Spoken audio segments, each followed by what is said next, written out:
अस्सलाम वालेकुम नाज़रीन, उम्मीद है कि आप सब ठीक होंगे। आज मैं लाई हूँ आपके लिए एक बहुत ही ज़बरदस्त डिज़र्ट।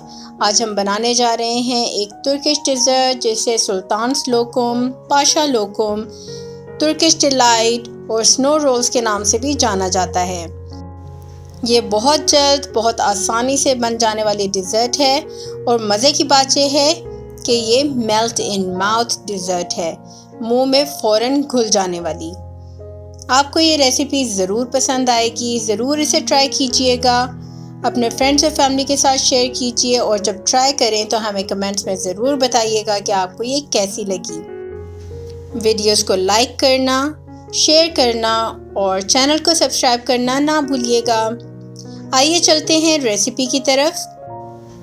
इस रेसिपी का सबसे पहला स्टेप है डेसिकेटेड कोकोनट की एक लेयर बिछाना किसी भी रेक्टेंगल या स्क्वायर शेप सर्विंग ट्रे या बेकिंग ट्रे में। मैंने half cup grated coconut desiccated coconut लिया है और इसे मैं हल्के हाथ से स्प्रिंकल कर रही हूँ सर्विंग ट्रे में। पूरी एक लेयर बिछानी है, कहीं से भी अनकवर्ड ना रहे। अच्छी तरह से हमने स्प्रिंकल करना है और स्प्रिंकल करने के बाद ट्रे को बिल्कुल भी नहीं हिलाना। इससे डेसिकेटेड कोकोनट एक जगह इकट्ठी हो जाएगी और आपको दोबारा से स्प्रिंकल करना पड़ेगा।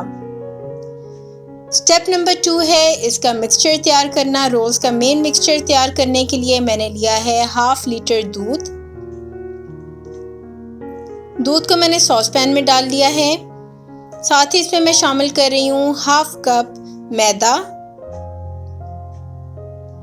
फाइन शुगर ली है मैंने तकरीबन आधा कप, इसे भी मैं इसी में शामिल कर रही हूँ। आप अपने टेस्ट के हिसाब से शुगर ऐड कर सकते हैं, मैंने फाइन शुगर यूज़ की है। अब इसमें मैं शामिल कर रही हूँ गुलाब का अर्क rose water half tablespoon और हाफ टी स्पून शामिल कर रही हूँ वनीला एसेंस। इन तमाम चीज़ों को स्पैचुला या विस्क की मदद से अच्छी तरह से मिक्स कर लेना है। विस्क का इस्तेमाल करेंगे तो इसमें लम्प्स नहीं बनेंगे, अच्छी तरह से मिक्स हो जाएगा। मैंने स्पैचुला का इस्तेमाल किया है।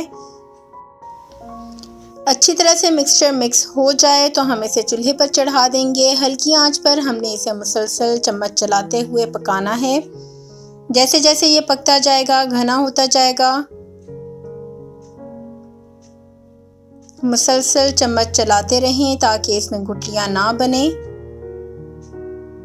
आप स्पैचुला की बजाय विस्क का इस्तेमाल भी कर सकते हैं। विस्क की मदद से इसके अंदर बिल्कुल भी लम्प्स नहीं बनेंगे। अगर आपके लम्प्स बन भी जाते हैं तो विस्क की मदद से आप जब मिक्स करेंगे तो इसके लम्प्स ख़त्म हो जाएंगे। मिक्सचर हमारा गाढ़ा हो चुका है, आप देख सकते हैं कि हमें इसकी कंसिस्टेंसी कैसी चाहिए। अब मैं इसमें शामिल कर रही हूँ 1 टेबलस्पून मक्खन। मक्खन का इस्तेमाल हम आखिर में करेंगे। मक्खन शामिल करके इसे अच्छी तरह से मिक्स कर लेना है।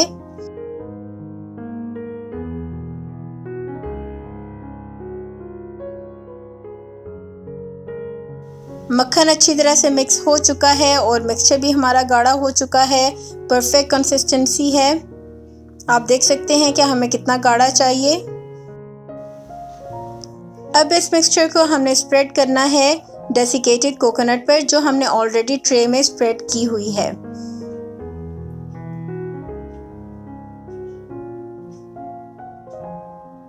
इस मिक्सचर को गरम गरम ही स्प्रेड करें तो आसानी से स्प्रेड हो जाएगा। ठंडा हो जाएगा तो इसे स्प्रेड करना मुश्किल हो जाता है। बहुत ही एहतियात से हमने इसे स्प्रेड करना है।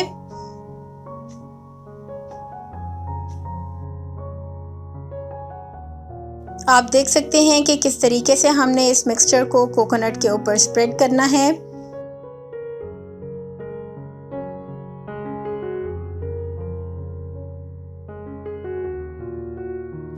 रोल्स के लिए हमें बिल्कुल एक बारीक सी लेयर चाहिए, तो इसके लिए मैं स्पैचुला की मदद से इस मिक्सचर को स्प्रेड कर रही हूँ।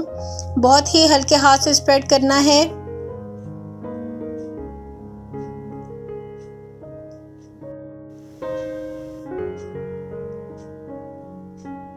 बहुत ही हल्के हाथ से इसको मैंने ट्रे पर स्प्रेड कर लिया है, एक बारीक सी लेयर है। अब इसे मैं फ्रीज़र में रख रही हूँ 7 to 8 मिनट्स के लिए, ताकि ये अच्छी तरह से सेट हो जाए।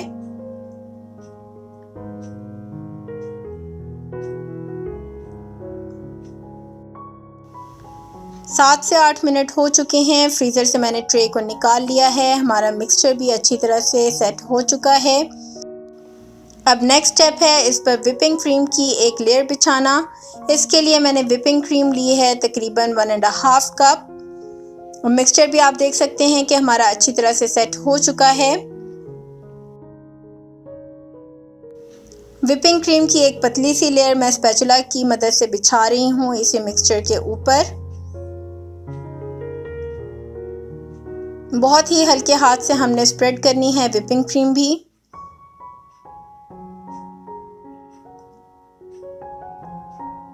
आप स्पैचुला का इस्तेमाल करेंगे तो विपिंग क्रीम बहुत अच्छे तरीके से इसमें स्प्रेड हो जाएगी।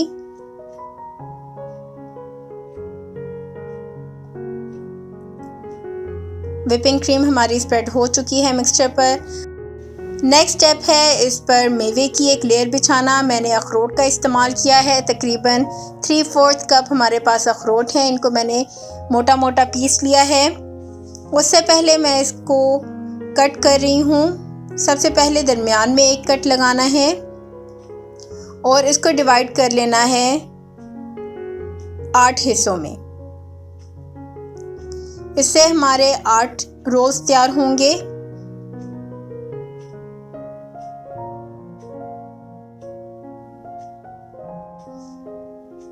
इनको परफेक्ट शेप देने के लिए आप विपिंग क्रीम स्प्रेड करने के बाद थोड़ी देर के लिए फ्रीज़र में रख सकते हैं, ताकि विपिंग क्रीम भी अच्छी तरह से सेट हो जाए।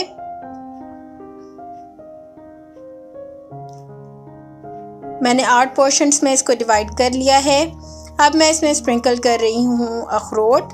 आप पिस्ते या बादाम का भी इस्तेमाल कर सकते हैं, क्योंकि ये बहुत ही सॉफ्ट रोल्स होते हैं, मेल्ट इन माउथ रोल्स हैं, तो आप इसमें पिस्ते या अखरोट का इस्तेमाल करें, ज़्यादा बेहतर है।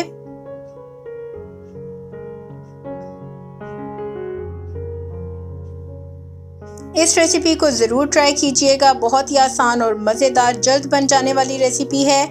आप अपने मेहमानों को खिलाइए, फ्रेंड्स और फैमिली को खिलाइए, बहुत ही पसंद किया जाएगा। इस रेसिपी को जब आप ट्राई करें तो हमें कमेंट्स में ज़रूर बताएं कि आपको ये कैसी लगी। लाइक का बटन दबाइए, अपने फ्रेंड्स और फैमिली के साथ वीडियो को शेयर कीजिए और चैनल को सब्सक्राइब ज़रूर कीजिए। इस पर मैंने अखरोट की एक लेयर बिछा दी है। अब बारी है इसको रोल करने की।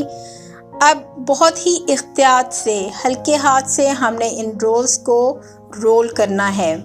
बहुत ही सॉफ्ट मिक्सचर होता है, इस वजह से हम बहुत ही हल्के हाथ से, बहुत ही एहतियात से, नरम हाथ के साथ हमने इसे रोल करना है। पहला रोल हमारा तैयार हो चुका है। इसी तरीके से हमने बाकी के रोल्स भी तैयार कर लेने हैं। अब मुझे ये रोल्स पसंद हैं फुली कवर्ड कोकोनट के साथ, इसलिए मैं इन रोल्स को कवर कर रही हूँ कोकोनट से। ये और भी मज़े के लगते हैं। अगर आप ना भी करना चाहें तो कोई मसला नहीं है। मैंने अच्छी तरह से कोकोनट में कवर कर लिया है और ये रेडी हैं सर्विंग के लिए। इसी तरीके से बाकी के रोल भी रेडी कर लेने हैं। बहुत ही आसानी से बन जाने वाले रोल्स हैं ये। आप इन्हें ज़रूर ट्राई कीजिएगा और उम्मीद है कि आपको और आपकी फैमिली को ज़रूर पसंद आएंगे। हमारे Turkish rolls, Turkish dessert ready हो चुकी है। इसे Sultan lokum, Pasha lokum, Turkish delight और स्नो रोल्स के नाम से भी जाना जाता है। इस रेसिपी को ज़रूर ट्राई कीजिएगा। मुझे यकीन है कि आपको, आपकी फैमिली और फ्रेंड्स को ये डिज़र्ट ज़रूर पसंद आएगी और हमें ज़रूर कमेंट्स में बताइएगा कि आपको कैसी लगी। वीडियो को लाइक और चैनल को सब्सक्राइब कीजिए और इस वीडियो को अपने फ्रेंड्स और फैमिली के साथ ज़रूर शेयर कीजिए। एंजॉय कीजिए अपनी फैमिली के साथ। अल्लाह हाफिज़।